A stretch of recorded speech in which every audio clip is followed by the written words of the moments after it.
Olá, bem-vindos ao Memórias da União, que hoje traz Marcondes Brito, que é um multimídia, é um homem de internet, mas que começou no jornal impresso e que trabalhou aqui na União lá pelos anos 80 e no início da carreira dele, repórter esportivo, o olho vivo no lance. E também é para mim uma honra e um prazer, porque nós trabalhamos juntos em outras jornadas, não na União, mas trabalhamos juntos e estabelecemos uma grande amizade que dura até hoje. Mas, Brito, como é que tua história, quando foi que começou a sua história com a União, quando foi que você chegou por aqui?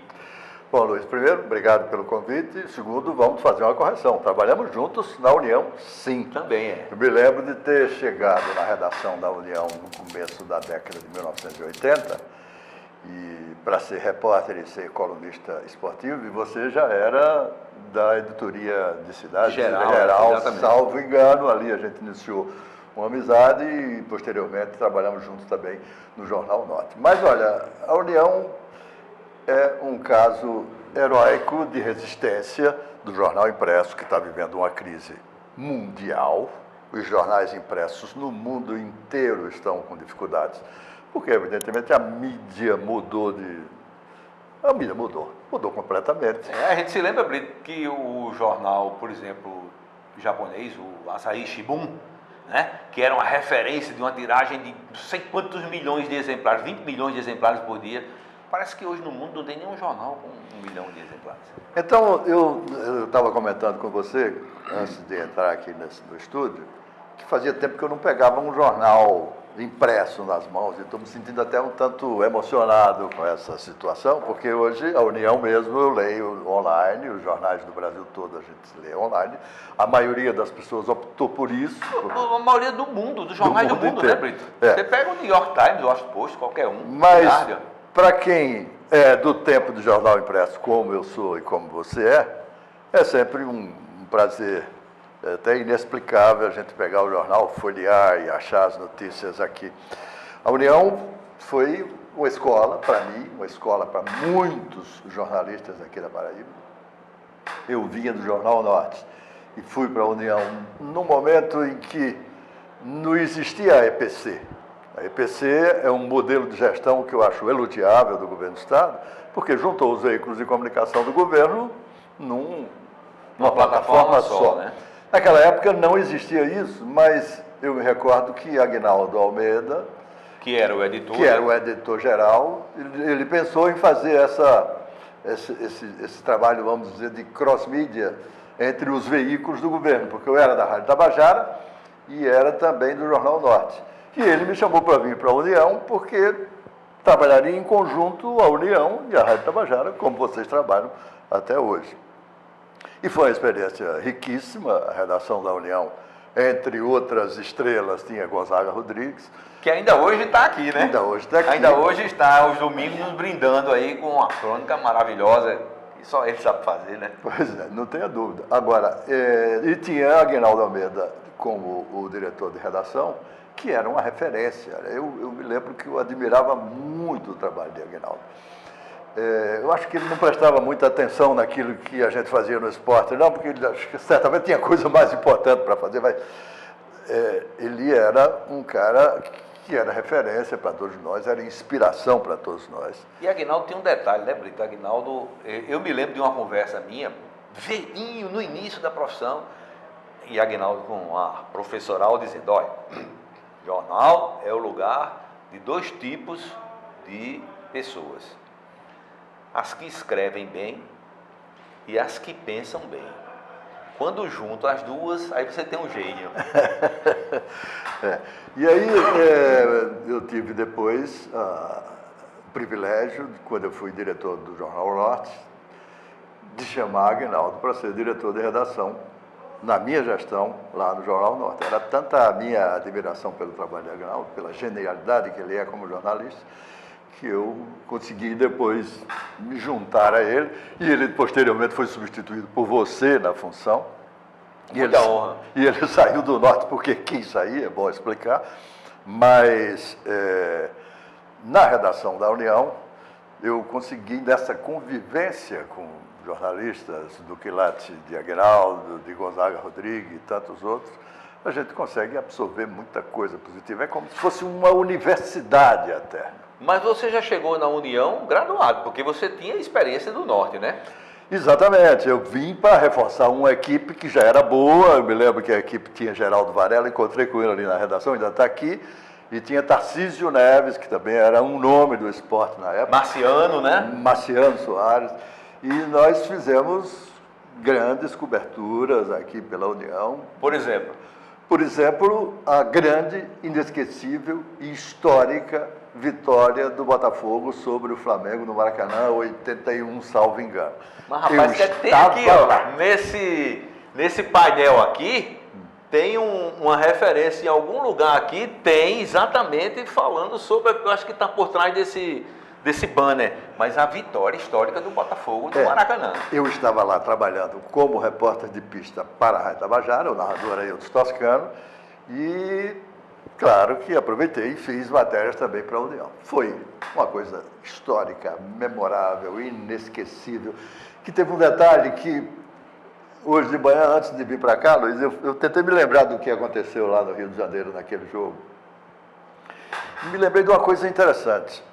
O Botafogo, que estava totalmente desacreditado para enfrentar o Flamengo, era o Flamengo de Zico, Júnior, Carpegiani, Adílio, né? Adílio, era o Flamengo campeão mundial, não era um Flamengo qualquer, era o Flamengo campeão Era um Flamengo em crise. Então, o que é que vai acontecer num jogo como esse? O que é que se espera? O Botafogo vai chegar no Maracanã, vai tomar uma goleada, volta para casa com o rabinho entre as pernas. Só que não foi o que aconteceu. Mas antes do jogo, teve um detalhe, que acho que já se falou muito sobre isso, mas eu me lembrei hoje e estou trazendo aqui para a gente recordar, é que o material, as camisas, chuteiras do jogador do Botafogo, extraviou no voo, no aeroporto. O Botafogo não tinha camisa para entrar em campo. Foi preciso sair atrás para comprar a camisa do Botafogo do Rio, tirar o escudo, que não era o mesmo, e o Botafogo jogou descaracterizado, mas com um time que era um timaço. Evilásio, Nicásio, eu me lembro de tudo. Magno. Reinaldo, né? Não. Hélio Show era o goleiro. Deca, zagueiro. Aquele time do Botafogo era um timaço muito diferente do que a gente vê nesse Botafogo de hoje. E aí começou o jogo, o Botafogo fez 1-0, o Flamengo empatou. Me lembro também de uma curiosidade, o lateral Júnior, que é paraibano, ele se contundiu, ele bateu cabeça lá com algum jogador do Botafogo, saiu com cortes no supercílio, foi substituído no começo do segundo tempo, o jogo estava 1-0 para o Botafogo. O lateral que entrou no lugar dele foi quem fez a assistência para o gol de empate. Mas aí no finalzinho do jogo, 36, 37 minutos, o Botafogo fez 2-1, jogada de Licácio, jogada de Magno, no pé de Zé Eduardo. Zé Eduardo era um meia clássico, que já jogou inclusive no próprio Flamengo, que era baiano, salvo engano, mas que era um jogadorzaço. Então foi um jogo inesquecível, uma cobertura também inesquecível que eu consegui fazer para Tabajara e aqui para a União. E você vê, o Botafogo tinha um timaço, estava desacreditado, o Flamengo era campeão mundial, o Botafogo vai lá, 2-1 dentro do Maracanã. É isso que faz a graça do futebol, né? O futebol, hoje em dia, muito mais do que antigamente, ele é movido pelo dinheiro. No futebol, o dinheiro não é tudo, mas é 100%.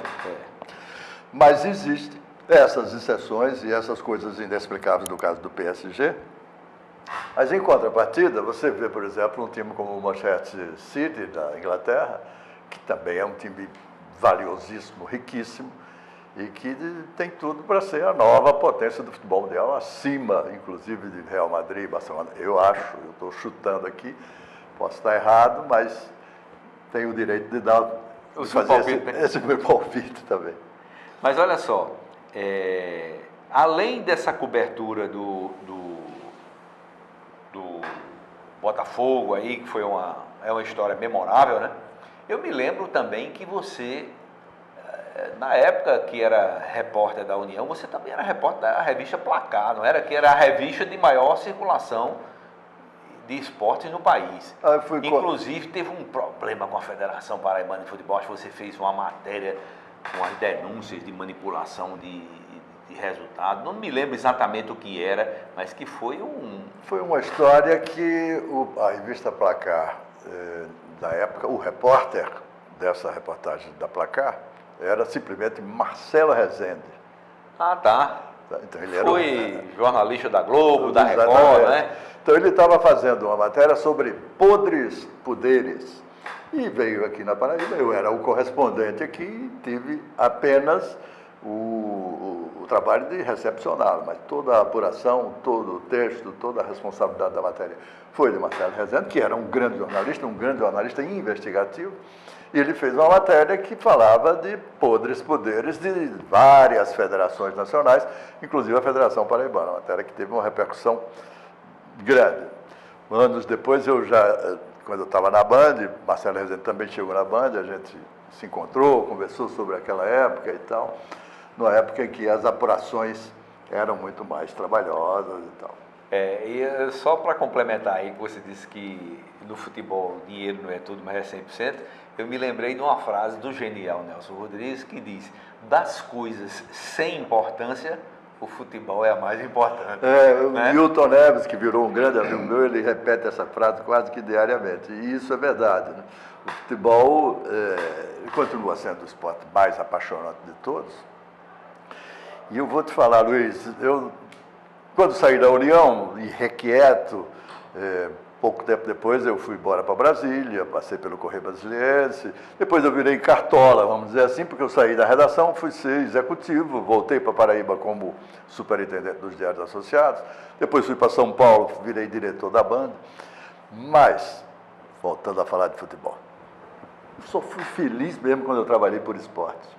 E agora que eu estou novamente trabalhando por esportes, entre aspas, eu sou colunista do portal Metrópolis, colunista de futebol do portal Metrópolis, eu percebo o quanto isso me dá prazer, me dá satisfação, faço com muita satisfação. E eu acho que é exatamente quando a gente consegue conjugar a sobrevivência com o prazer que a gente consegue transgredir e aí apresentar algo de novo, criativo, burlar o status quo e de repente, presentear a sociedade com uma leitura diferenciada, né? Eu não acredito que a pessoa consiga fazer isso, porque assim, vou contar uma historinha aqui, que não tem nada a ver com futebol, mas tem a ver com entretenimento. Beethoven, o gênio sagrado da música. Quando Beethoven morreu, Schumann, que era vizinho dele e fã, foi à casa dele. Quando chegou lá, encontrou as partituras todas rasuradas, todas corrigidas, todas cheias de remendos. E ele ficou surpreso porque ele imaginava que Beethoven era uma fábrica de notas. Saía botando lá e aquilo já estava perfeito. E aí ele chegou à conclusão de que havia muito trabalho por trás. Então o que eu quero dizer é o seguinte: quando a gente faz o que gosta, a gente tem a inspiração e o trabalho é exatamente esse trabalho de Beethoven, de burilar. Você não escreve algo e você diz... Eu só vi uma pessoa fazer isso, terminar de escrever, puxar o papel da máquina e entregar. Chamava-se Natanael Alves. Eu tive o prazer de ir na casa dele todo dia no carro da União buscar a crônica que ele fazia. Ele terminava a máquina e puxava, naquele tempo da gente, puxava para fazer o barulho, né? Na máquina de escrever. Ele pegava tudo e entregava. Eu dizia: Natan, não vai revisar não? Ele disse: para quê? Numa época que na máquina de escrever você ia cometer um erro de digitação. Pois é, mas ele não cometia. E ele, né, era... Mas você vê, a gente cita um caso, né? Mas aí o que é que acontece? Quando a gente está no lugar certo, fazendo o que gosta, você pode ter certeza que o trabalho burila a inspiração. Não tenha dúvida. É o segredo, como você disse segredo. aí, né? Acaba sendo um segredo para que você consiga trabalhar com prazer e produzir com excelência, né? Pois é, você veja, você mesmo disse, eu saí da redação, fui para a administração e você comandou os diários associados aqui, naquele período todo de recuperação, muito trabalho, mas é diferente do trabalho de você fazer, né? Até você tendo a curiosidade de saber por conta do prazer que aquilo traz para você. Esse é um segredo do trabalhar bem, do trabalhar satisfeito, digamos assim, da inteligência emocional, essas teses todas que estão por aí, né? Agora, Luiz, uma coisa curiosa, antes de chegar aqui no estúdio, nós passamos no meio da redação, revendo alguns amigos, alguns inclusive da minha época, por incrível que pareça, como o Geraldo Varela, uma figuraça, um bom amigo, um ótimo jornalista. E você ainda sente a paixão que o jornalista tem por este ofício, que é um ofício que está seriamente ameaçado, por uma questão muito simples. Com o advento da internet, todo mundo se acha jornalista, todo mundo se acha blogueiro, todo mundo se acha colunista. E não é bem assim. As pessoas têm a liberdade hoje para escrever, para criar suas páginas, para fazer o que bem entender num blog ou num site, mas existe aquilo que a gente pode chamar de diferença entre o eficiente, o que tem eficiência e o que tem excelência. Então, um cronista de Facebook, avulso, que se autodenomina de cronista, ele às vezes pode até ser uma pessoa eficiente, mas ele não tem a excelência de um Gonzaga Rodrigues, de um Carlos Pereira de Carvalho, que eu também leio aqui na União. Então, essa é a diferença de um veículo para aquela mídia individual que a internet criou e que está ganhando tanto espaço, tanta importância, que está colocando realmente em risco a profissão de jornalista. E tem um detalhe, né, Brito? A estrutura jornalística, você sabe disso, você é homem de redação, é homem de administração, você é editor, você foi repórter, você fez a escalinha completa, a escadariazinha completa dentro de uma redação de jornal, de televisão, e você sabe que há toda uma estrutura para dar primazia à informação, né? O repórter vai para a rua, quando chega aí o editor dele olha, aí diz, mas faltou uma versão aqui, rapaz, tu não viu esses caras não é? Não é assim? Ainda hoje é assim. Ainda hoje é assim. Aí quando chega no editor geral, já tem outras informações, porque o editor geral é aquele para-choque entre a redação e a direção, e entre a direção e a redação, porque às vezes, por exemplo, numa empresa jornalística, há questões institucionais a serem tratadas, que às vezes são maiores do que a notícia, porque há interesses comerciais, há interesses políticos, a gente sabe que isso aqui é um instrumento político, na hora que o contrato social é criado, né? Mas o que eu quero dizer é que, por mais liberdade que a rede social dê, por mais liberdade que a rede social permita a crítica, por mais liberdade que a rede social permita a liberdade de expressão, o veículo tem a responsabilidade. Ele tem filtros políticos, econômicos, culturais, de toda sorte, que burilam a informação, que permitem uma interpretação, que chamam a atenção para um detalhe, coisa que o cara na rede social quer lá saber disso. O ponto básico disso aí, que faz também a diferença, é a credibilidade. Você vai ler uma notícia que saiu no site UOL, que saiu no Metrópolis. Eu estou citando Metrópolis porque as pessoas estão começando a identificar no Metrópolis, para o site para o qual eu trabalho, para o qual eu faço coluna de futebol, virou uma referência nacional. Virou uma referência do jornalismo brasileiro. Toda hora você está vendo no Jornal Nacional alguém dizendo, segundo o portal Metrópolis, porque ele tem credibilidade. Ele tem uma equipe de jornalistas, assim, da mais alta competência, para fazer coisas exclusivas e para fazer coisa com responsabilidade, e que fazem dele um dos maiores portais do Brasil atualmente. E eu acho interessante, Brito, é que você veja, lá nos final dos anos 90, quando a gente trabalhou junto no Norte, a gente teve o privilégio de assistir no Correio Brasiliense, que era a cabeça de rede dos associados, né? Dirigido por Ricardo Noblar, uma palestra de um pessoal espanhol sobre o futuro do jornalismo, e o Antônio Giner, que eu me lembro foi o palestrante, chamou a atenção para a necessidade de a notícia exclusiva, da informação privilegiada, da apuração primorosa, para que você conseguisse sustentar o seu negócio, porque o que se indicava naquela época é que a internet iria dar uma sacudida na comunicação, especialmente na plataforma impressa, que a gente viu que acabou se consolidando, né? Hoje você vê, a União é um bastião, né? Cento e quantos anos? 130. 130 anos. Então você veja o seguinte, eu faço sempre um raciocínio. A imprensa chegou no Brasil em 1808 com a família real, quando veio fugida de Portugal com medo de Napoleão. Aí foi que a imprensa chegou. 89 anos depois, a União foi fundada, certo? E se você levar em consideração, pode levar em consideração até o Brasil de 1500 mesmo.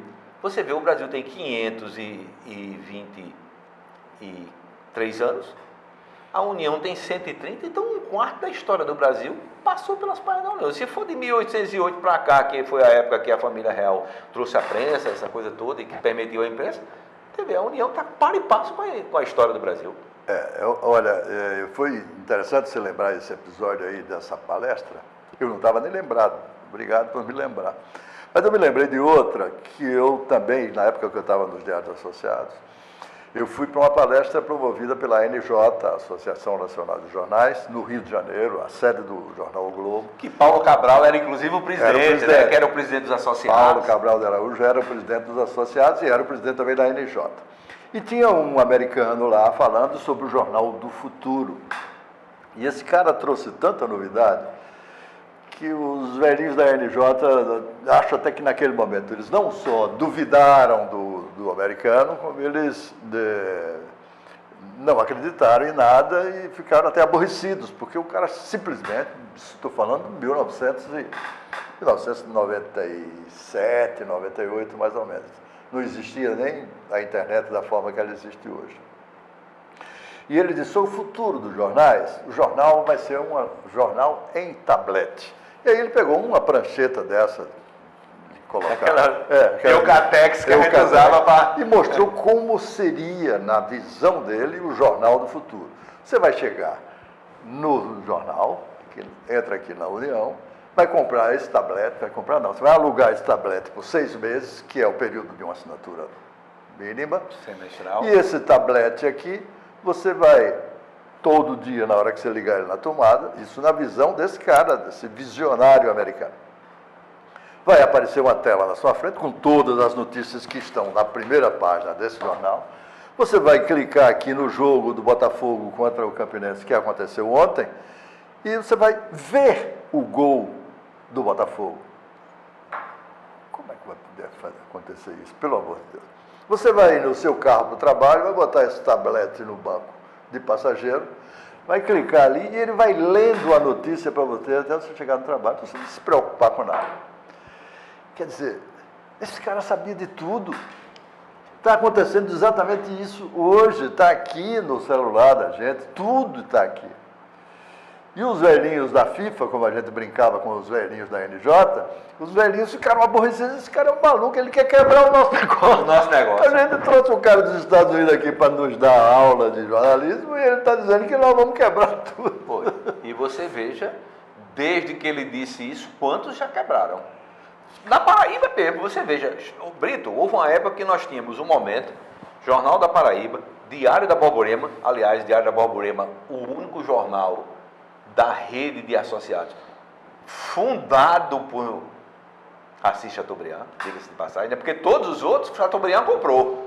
O Norte mesmo é um exemplo, né? Que já havia e ele fundou. Jornal do Comércio, Diário de Pernambuco e a rede toda. Mas o Diário da Borborema foi ele que fundou. Para você ver. Eu Então, percebo, Luiz, você foi diretor de redação dos Associados da Paraíba Convidado por mim, mas eu percebo que você tinha um carinho pelo Diário da Borborema imenso. Está aí a comprovação. né? Mas, rapaz, mas isso é informação histórica, rapaz. Não é? Você olha e você vai analisar, por exemplo, o personagem chamado Assis Chateaubriand. Historicamente, você não tem o que discutir. É um personagem da história do Brasil, não é da imprensa só. Não é só da comunicação, o imperador da comunicação, o maior império de comunicação do hemisfério, não sei o quê. Eu não estou nem falando disso. Aí você vê, esse cara, rapaz, criou o império que criou, e o único jornal que ele fundou foi o Diário da Borborema. Eu preciso dizer que eu sou fãzaço de Chateaubriand. O livro dele, acho que eu já li umas 3 ou 4 vezes. Eu vou revendo história. O Rei do Brasil. Né? Chateau, o Rei do Brasil. Foi Castro, né? Incrível, é o Rei do Brasil, Chateau, o Rei do Brasil. Mas eu estava na Band, eu era diretor executivo de rede do Grupo Bandeirantes.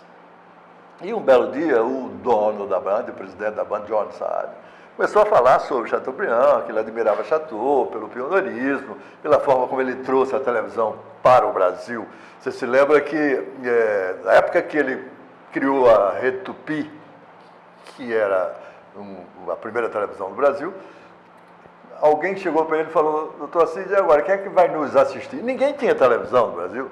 E ele foi nos Estados Unidos, comprou 200 aparelhos de TV e deu de presente, principalmente para os anunciantes da casa. Quer dizer, um pioneirismo tão maluco que provoca todo tipo de sentimento e de paixão que Chateaubriand exerceu sobre nós. E John Saad, que é uma grande figura, de uma convivência ótima com ele no meu período na Band, é um dos admiradores de Chateaubriand.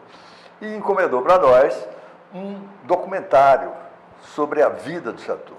Algo que pudesse retratar a história da televisão, como começou, como cresceu, a primeira televisão aqui na Paraíba, a TV Borborema e tal. E nós montamos uma equipe, criamos um centro de custo específico para isso, não me recordo qual foi o valor levantado na época, mas gastamos um bom dinheiro para montar uma equipe, montar uma estrutura e criar todo o conceito para colocar no ar um documentário inédito sobre a verdadeira vida de Assis Chateaubriand. Aí fomos entrevistar condôminos, familiares, fizemos uma pesquisa imensa na Fundação Assis Chateaubriand, que fica em Brasília e tal. Esse documentário pronto, acabado, impecável, finalizado, intocável, vai entrar no ar daqui a 2 semanas. Tudo bem. Até que chega na diretoria da Band uma decisão judicial, não vai entrar no ar. O filho. Um neto de Chateaubriand, filho de um dos desafetos dos diários associados. Esse documentário só entra no ar se não tiver a entrevista com nenhum condômino. E como é que vai botar um documentário sobre a Chateaubriand se os 22 condôminos são os herdeiros econômicos dele, né? Mas existe uma briga societária entre a família e os condôminos. Mas, enfim, uma decisão judicial, num momento em que a Band queria falar bem, a Band queria falar muito bem de Chateaubriand, e simplesmente esse trabalho foi desperdiçado.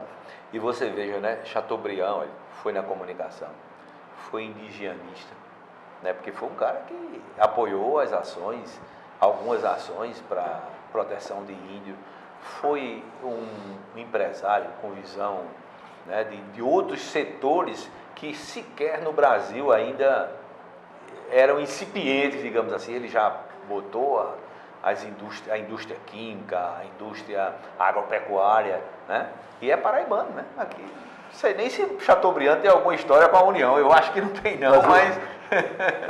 Nesse livro lá do Rui Castro, ele conta a história da passagem ou da vida de Chateaubriand como político, porque ele foi senador e a forma como ele entrou na política... Hoje foi pelo Maranhão, não foi? Está lá no livro. É uma história inacreditável e impensável nos dias de hoje. Vou contar aqui rapidamente. Ele chegou para Getúlio, que era o presidente da República, e falou que gostaria de ser senador. E Getúlio, estou repetindo aqui o que está no livro, tá? Então, Getúlio falou para ele: que bom, doutor Assis, quer ser senador? Daqui a 2 anos vai ter eleição, o senhor vai se candidatar pela Paraíba e o senhor vai ganhar, claro, e vai virar senador. E ele falou: não, quero ser senador agora. O senhor, presidente, vai pegar o senador fulano de tal da Paraíba, dá um cargo de ministro para ele, tem um suplente, o senhor arranja outro cargo para ele, vacância de cargo, eleição extraordinária, eu vou me candidatar e vou ganhar, tá certo? Tá. Foi assim foi feito. Ele entrou, candidatou-se, se elegeu e exerceu o mandato por 2 anos. 2 anos depois, ele foi concorrer à reeleição. Perdeu para Argemiro de Figueiredo. Porque aí ele veio disputar aqui na Paraíba, né? Sim. Porque a primeira foi pelo Maranhão, não foi? Não, foi pela Paraíba também. Aí, o que acontece? Quando ele perdeu para Argemiro de Figueiredo, e o presidente Getúlio foi: que pena, doutor Assis, o senhor não se reelegeu? Então ele disse: não vou sair do Senado. Você vai fazer a mesma coisa agora no Maranhão. Porque exatamente, Vitorino Freire, uma coisa no assim. Maranhão, você vai pegar um dos senadores, está ele num cargo qualquer, o suplente também, e uma eleição extraordinária no Maranhão para eleger um novo senador. Quer dizer, você é um fato impensável nos dias de hoje, mas demonstrava o poder que ele tinha sobre essa pátria, sobre essa nação. Brito, a lei Terezoca, Brito, Sim. Por causa da filha dele, para ele assumir a guarda da filha, que não era permitida, era para ficar com a mãe. Né? Todo mundo sabe disso. Mas, Brito, voltando aqui para as nossas histórias, essa formação do jornalismo impresso, esse seu trabalho na União, e hoje você, colunista do principal ou do segundo mais importante portal de notícias do país, que é o Metrópole. Como é que você avalia esse salto que o trabalho com a informação deu? O jornalismo ficou mais irresponsável, porque jornalismo sempre foi um local o jornal sempre foi uma boemia, sempre foi um local de beletristas, de artistas, um local, inclusive, meio irresponsável em relação a determinadas visões. Mas hoje, Brito, você vê, por exemplo, alguém solta uma informação inverídica, uma fake news, e daqui a pouco isso está em todos os portais, está em todos os lugares, muitas vezes sem a devida apuração necessária para que se dê informação. A fake news virou a maior praga do jornalismo, mas ela não é uma coisa nova, né? A gente pode citar aqui. Para mim, pelo que eu tenho de informação, de lembrança, a primeira grande fake news que foi divulgada nesse país foi antes da morte de Tancredo Neves. Aquela foto dele com os médicos, um daqueles médicos paraibano, um daqueles médicos que eu conheço de Brasília, o doutor Gustavo, que era genro de doutor Paulo Cabral. E um é paraibano, Aloysio Franca. Aloysio Franca, pois é. Aquela foto foi montada para dizer que Tancredo estava bem. E aquilo era uma baita de uma fake news. A maior que eu me lembre. Não, mas se a gente for para a história, Brito, as guerras. O que se trabalhou de fake news nas guerras? A propaganda política na guerra, engrandecendo a Alemanha, engrandecendo a União Soviética, os americanos, o ataque dos 1000 aviões e lá vai. Então, realmente a fake news, a notícia falsa, é uma coisa muito antiga. Mas o que eu estou falando é que agora ela tem não sei nem se essa palavra existe, mas uma vertiginosidade impressionante, porque você veja, nós tivemos recentemente um presidente da República que exerceu o mandato e foi eleito sentado em cima de fake news, né? Lamentavelmente. Nós conseguimos sobreviver, sim, ainda bem. Pois é, porque a verdade, Brito, ela acaba se estabelecendo, né? Porque é muito difícil você sustentar a mentira. Você tem que estar sempre raciocinando para poder encontrar os argumentos para sustentá-la. E a verdade não, a verdade, conhecereis a verdade e a verdade vos libertará. Pronto. Que é uma frase que eles usavam, a extrema-direita usava, inadvertidamente. Pois Porque é. é nesse momento em que as fake news estão, inclusive, destruindo carreiras, destruindo vidas, destruindo famílias. É nesse momento em que surge a informação qualificada que você vai encontrar num grande veículo, num veículo histórico, como a União, tradicional, como o Metrópolis, como a Folha de São Paulo.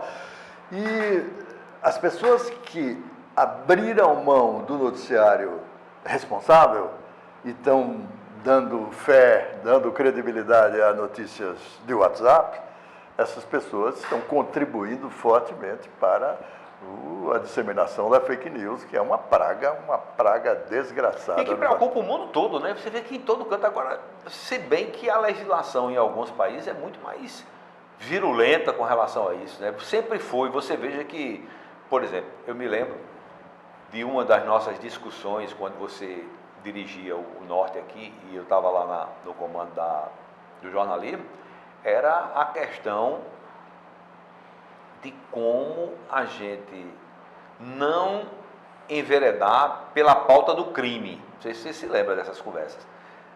Era importante que a gente tivesse ligado, o factual era sempre soberano, mas a gente não podia, né, transformar o jornal no notícias populares de antigamente, né? Aí você veja, muito bem. Mas o que é que acontece hoje? A gente ficava com essa responsabilidade, inclusive temendo as questões judiciais, né? Porque de vez em quando era um processo. Você veja que naquele tempo os órgãos de comunicação internacionais, eles já preservavam a identidade das pessoas envolvidas até o julgamento. Não revelavam, coisa que você começou a ver ultimamente no Brasil.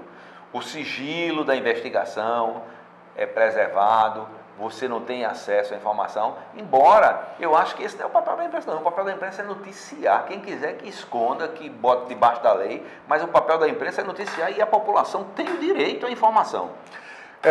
A propósito de noticiar, eu vou citar aqui duas lições que eu aprendi com o mestre Ricardo Noblar, com quem eu trabalhei no Correio Brasiliense há muito tempo, e agora somos colegas de coluna no Metrópolis. Eu fazendo futebol e ele fazendo política.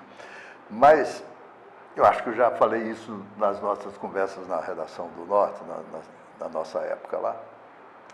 Mas vale até como exemplo para essa meninada que está começando agora, em relação à notícia. São duas lições básicas, duas lições fundamentais. A primeira é: nunca brigue com a notícia.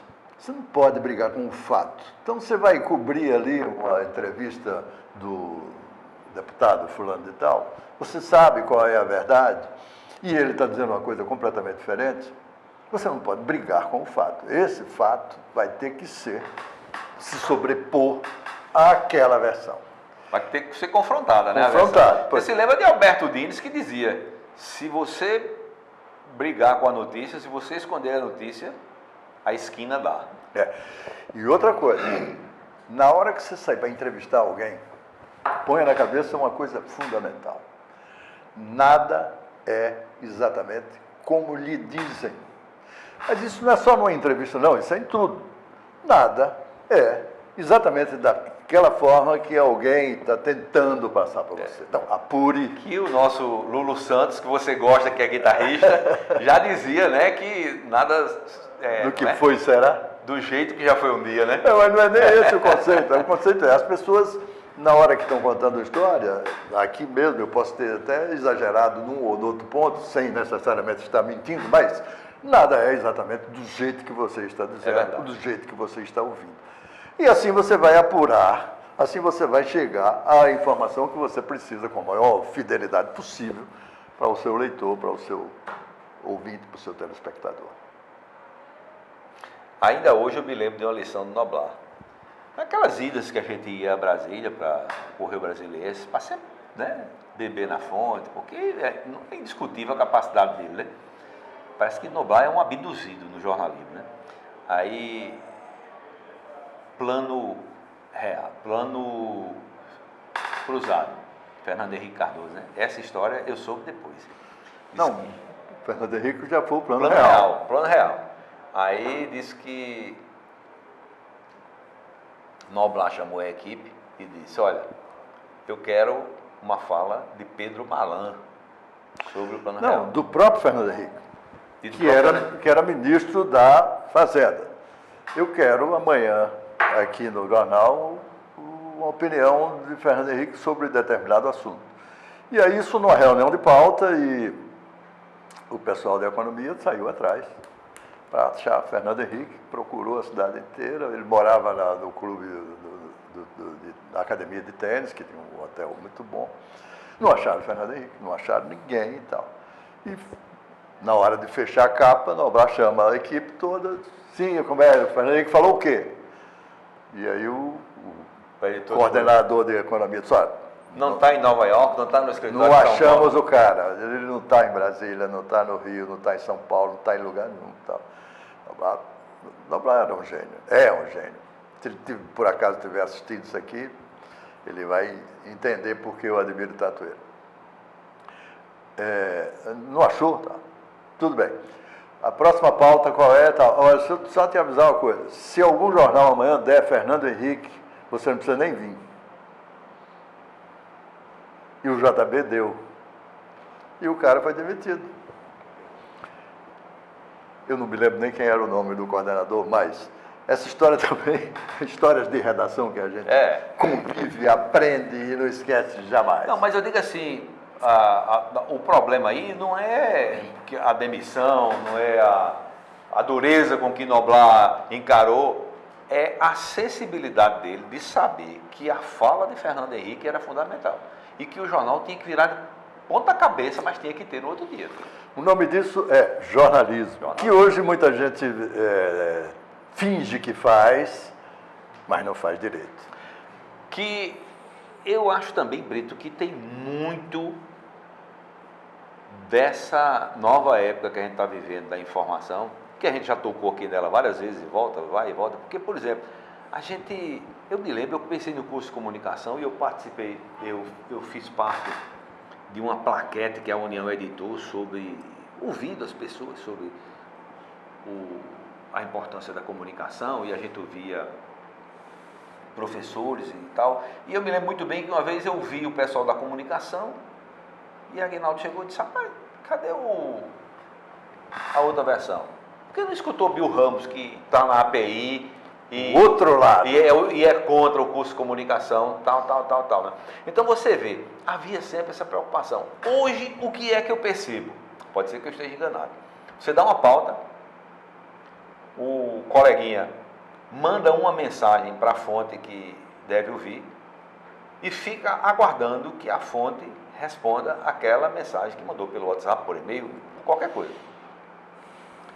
Aí quando chega lá na frente, a fonte não responde. Por que não está aqui? Porque estava viajando?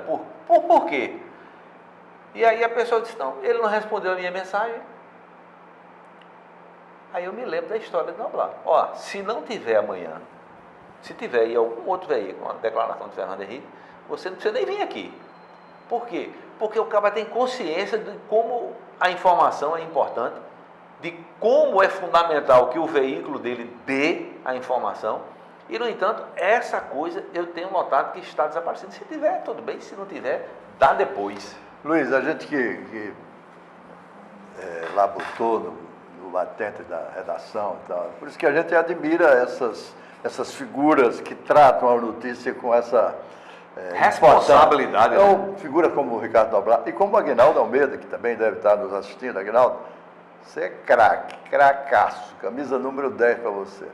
E não por acaso virou diretor de redação na época em que eu tinha a capacidade de escolher quem seria essa pessoa quando eu assumi lá o Jornal Norte. Mas olha, eu estava me lembrando aqui de um outro episódio que eu vivi com a União, que eu acho que merece ser contado aqui, estava vendo aqui esse jornal impresso. Eu estou sentindo um prazer até de sujar a mão com essa pouquinho tinta. na tinta, né? Porque apesar de toda a evolução tecnológica, né? A tinta hoje, ela pega menos na mão, né? Mas ainda fica Mas aí foi por isso que eu me lembrei dessa história. Eu dei uma entrevista alguns meses atrás, em setembro do ano passado, 11 de setembro mais precisamente, quando alguém estava falando sobre Torres Gêmeas, 11 de setembro de 2001 e tal, e a pergunta era, o que você estava fazendo no dia 11 de setembro de 2001, quando foram implodidas as duas Torres Gêmeas? E aí eu me lembrei de um fato que tem a ver com a União. Eu estava no Jornal Norte, na minha sala, recebendo o superintendente da União, que era Rui Leitão. Hoje é da Tabajara. Hoje é da Tabajara. Hoje é da Academia Paraibana de Letras. E o Rui estava lá tratando comigo de um assunto que tinha a ver com a impressão da União. Acho que a máquina rotativa aqui deu algum problema temporário, que eu precisava parar por 15, 20 dias, sei lá. E o Rui estava lá negociando comigo uma parceria para rodar a União lá na Máquina do Norte. Era uma operação complicada, porque a Máquina do Norte era pequena também. Enfim, rodar 2 jornais na mesma noite ia ser uma operação complicadíssima. Mas deu certo. A gente estava no meio dessa conversa, a televisão ligada, e a gente começou a ver aquela coisa maluca que foi a queda das Torres Gêmeas, que não foi fake news, infelizmente, mas outra lembrança que me trouxe aqui essa minha história com a União. Com a União, né? Necessariamente não trabalhando na União, mas envolvendo a União, né? E nesse dia das fake news, eu estava em Campina Grande, no Diário da Borborema, de boa memória, né? E estava assistindo lá, estava com Carlos Tavares, que infelizmente já partiu, já não está mais aqui com a gente, mas que era um grande jornalista. E a gente estava assistindo irmão de Flávio Tavares. De Flávio Tavares, que é outro que qualquer dia desse vem para cá, porque foi ilustrador da União, alguma coisa assim. Eu ainda estou levantando a produção, exatamente. Mas aí, rapaz, quando a gente viu aquele, também pela televisão, né? Quando viu, eu vi exatamente a transmissão do segundo avião, né? Na segunda torre, porque eles estavam lá mostrando as imagens da torre 1 pegando fogo, e lá veio o avião, e, rapaz, vamos embora para João Pessoa, porque a gente vai ter que comandar a edição. E, aliás, o Diário da Borborema, que cobriu essa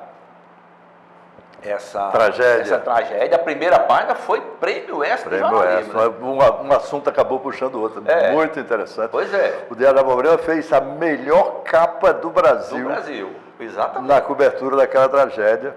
E aí, nós estamos falando aqui de jornalismo, e tudo que está acontecendo nos remete a exemplos de jornalismo que às vezes até inconscientemente a gente consegue passar para as pessoas.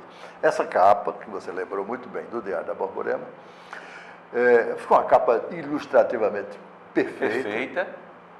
E, por acaso, por que não escreve essa capa lá no Prêmio Extra? Nós não vamos ter a menor chance, então vamos escrever. Escrevemos a capa do Diário da Borborema para concorrer com as capas dos outros grandes jornais. Globo, Folha, Estadão, só passar. Viramos finalista contra Globo e Folha, que também são 2 grandes jornais. Claro. Mas o Diário da Borborema ganhou o Prêmio ESSO, e eu sei disso porque no jurado estava Noblar. Noblar, foi. E Noblar me contou depois que o Diário da Borborema deu a manchete da capa. Deu a cronologia toda, o primeiro avião caiu, bateu assim e tal. E na metade da página para baixo tinha uma manchete de um assunto local que era uma manchete policial. Policial, Vigilante crava faca na cabeça de doméstica. Uma coisa desse gênero. E essa manchete embaixo daquela tragédia mundial... Mostrou a tragédia local, né? Mostrou a importância do jornalismo local. E aí é outra frase do Noblar. Local. A vida é um assunto local. Eu me lembro disso. Se você tem um buraco aqui na esquina, isso vai te causar mais preocupação do que o trânsito lá na Marginal Pinheiro, que a televisão está mostrando aqui para o Brasil todo, que a gente não tem nada a ver com o que está acontecendo lá na Marginal Pinheiro. Era um exemplo. Aguinaldo Almeida, novamente, né? A quem nós prestamos todas as honras, porque realmente foi um professor, um mestre, e ainda hoje é um amigo, e era um pensador do jornalismo também, né? Nos anos 80, e Aguinaldo conversando com a gente, dizendo, quando os tanques soviéticos invadiram Praga, capital da Tchecoslováquia, que teve a primavera, que queria, né, se emancipar do poder soviético, ali no comunismo, a cortina de ferro. Um morador do Rio de Janeiro ligou para o Jornal do Brasil para reclamar de uma obra de esgoto na rua dele que estava impedindo dele de chegar em casa. O redator que o atendeu disse: olha, o senhor vai me desculpar, mas todas as equipes estão voltadas para a invasão soviética em Praga. A primavera de Praga, tal, essa história toda. Aí o cara disse: o que é que eu tenho a ver com Praga? Eu quero entrar na minha casa. Exatamente isso. Então, exatamente o isso. jornal é local, local, né? Que é o que até hoje a TV Globo faz com os telejornais comunitários. Luiz, eu não sei se Tem o nosso crise tempo... para lá, crise para cá, mas... Eu não sei quanto é que a gente tem de tempo, mas já que nós estamos falando de coisas de redação aqui, tem uma piada que corre nos meios jornalísticos, uma piada antiga, mas sendo verdadeira, ela merece ser contada, principalmente numa oportunidade como essa, e principalmente numa mesa de bar. Mas consta que o Roberto Marinho, o chefão da Globo, que era flamenguista doente, ele ligou para a redação da Globo, assim, tipo 10 da noite, e horário de fechamento, todo mundo... Quem já passou por uma redação sabe o que é que significa isso. Você está ali concentrado naquilo e essa mulher ligando para dar essa informação e não interessa a ninguém, que os caras estão virados para poder dar o assunto que foi pautado e que foi trabalhado no dia inteiro. E o Roberto Marinho queria saber o resultado do jogo do Flamengo. E ligou e atendeu alguém com uma má vontade incrível, porque não queria parar o seu trabalho. Roberto Marinho disse: boa noite, olha, eu queria saber o resultado do jogo do Flamengo. Meu amigo, compra o jornal amanhã, que você sabe e tal. Não, rapaz, por favor, veja aí e tal. O cara tratou mal mesmo, né? Pô, não enche meu saco, pô, estou aqui trabalhando, fechamento e tal. Aí Roberto Marinho encheu o saco e falou: você sabe quem está falando aqui? O cara disse: quem é? Ele disse: aqui é Roberto Marinho. Aí o jornalista disse: não. E o senhor sabe quem está falando aqui? Roberto Marinho disse: não. Ele disse: graças a Deus.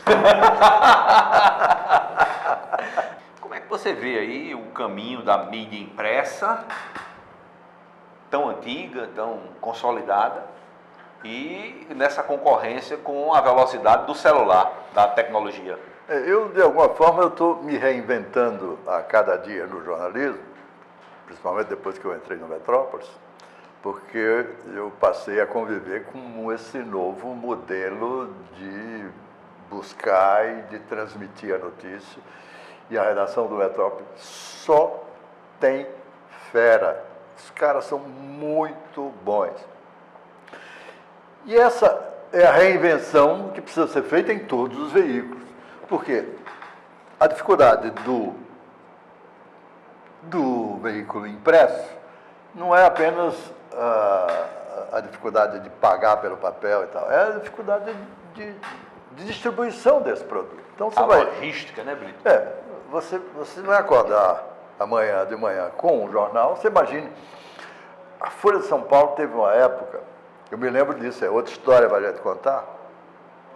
A gente foi fazer um evento em Cajazeiras, eu era do Norte, acho que a Aguinaldo foi comigo, e Neno, o diretor comercial, a gente foi fazer um evento em Cajazeiras e amanhecemos lá, tipo 7, 8 horas da manhã, numa emissora de rádio para falar do assunto que a gente foi tratar, eu não me lembro qual era, mas na cabine da rádio em que a gente estava dando entrevista, tinha a Folha de São Paulo, do dia. A edição do Norte, tampouco da União e do Correio da Paraíba, ainda não tinha chegado lá, que iam de ônibus.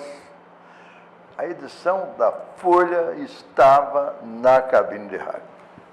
É um negócio impressionante. Essa logística é caríssima.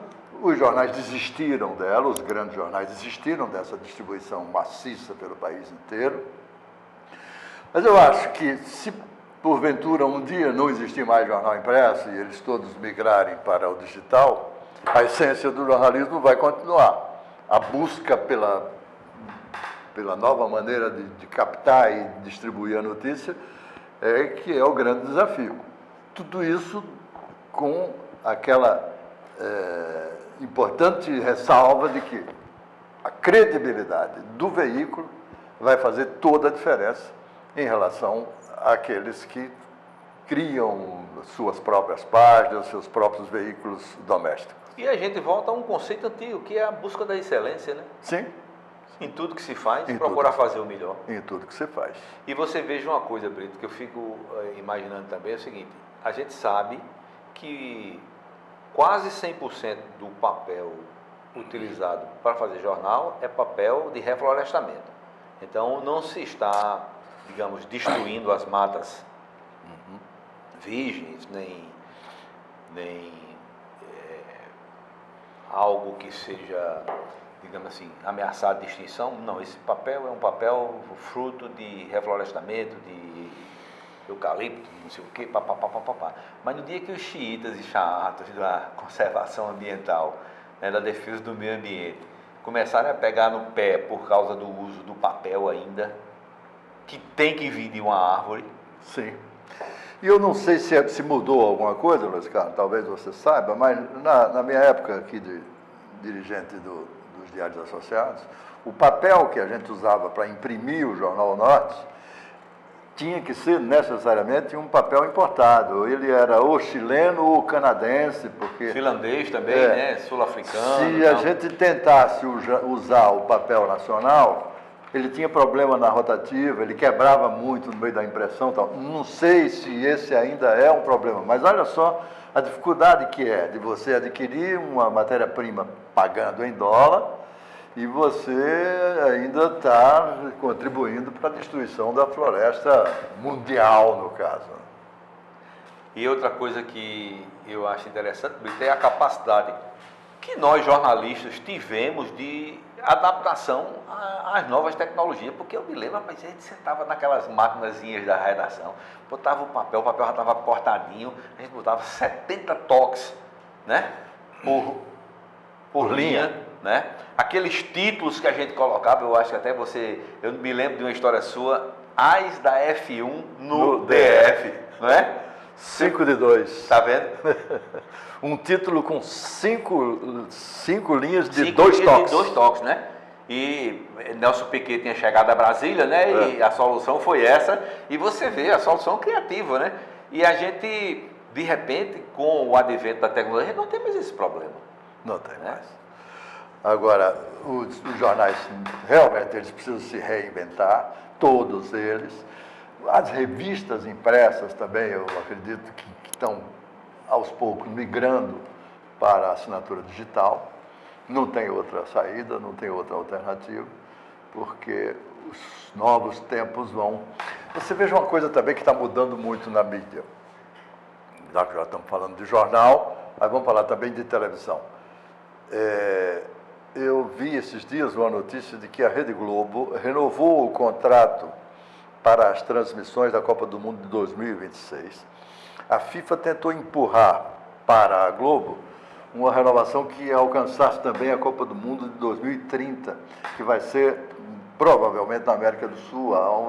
Uruguai, Argentina, né? Uruguai, Argentina, Paraguai e Chile estão querendo se juntar para trazer a Copa para cá e fazer desses 4 países. A Globo, acho que com o farol bem alto, olhando bem lá na frente, limitou a renovação apenas para 2026. 2030 ela não quer discutir agora. O que se pressupõe é que a Globo está percebendo que a televisão aberta, assim como o jornal impresso desse formato aqui, a televisão aberta, ela também vai começar a ter dificuldade. Uma grande mudança, né? Todas elas podem acabar daqui a 7 anos, elas podem estar superadas pelo streaming de uma forma que não valeria a pena ela pagar agora, hoje por um evento que vai acontecer em 2030, se em 2030 o interesse pela TV aberta estiver totalmente defasado em função dessas plataformas aí de streaming. Mas, para a gente encerrar a conversa, como é que você vê? Porque, olha, atrás dessas páginas, ou dentro dessas páginas, não estão apenas informações, não estão apenas detalhes, e não estão apenas as técnicas de impressão de um jornal, mas há uma história, há um patrimônio, há uma cultura nisso tudo. E como é que você imagina que essas características, que são características da humanidade, vão evoluir diante dessa perspectiva de que uma empresa como a Globo sequer quer se arriscar a assinar um contrato daqui a 7 anos, porque não sabe como é que as coisas vão estar. Olha a velocidade com que tudo está mudando, mas esse patrimônio tem que ser preservado, né? É claro. Inclusive, a gente precisa levantar aqui uma bandeira de heroísmo para o governo do estado da Paraíba, que mantém um jornal como a União em atividade. É o único jornal impresso aqui da cidade de João Pessoa. Da Paraíba. Da Paraíba toda, pois é. Exatamente. Então, a União também certamente precisará se reinventar, investir mais ainda no digital, mas enquanto puder manter esse jornal nesse formato aqui, eu acho que valerá a pena, porque isso aqui chama-se tradição. É como um grande time de futebol. O Real Madrid é a camisa mais pesada da Europa. O Real Madrid vai entrar em campo com o time todo reserva. A camisa vai jogar sozinha, porque existe uma história, existe um peso daquela camisa. Isso aqui, num jornal como a União, por exemplo, é história também. E essa história, ela não pode simplesmente desaparecer com uma decisão que seja política ou que seja administrativa. Você precisa ver, por exemplo, a importância, a riqueza do arquivo da União. Ele está todo digitalizado já? Quase todo, mas é fonte de pesquisa permanente de estudos, de teses, de dissertações de mestrado, de doutorado, exatamente por ter essa riqueza que eu disse de 130 anos de história guardados ali dentro. Né? Eu li um artigo seu na União, você faz rotineiramente? Não? 2 vezes por semana.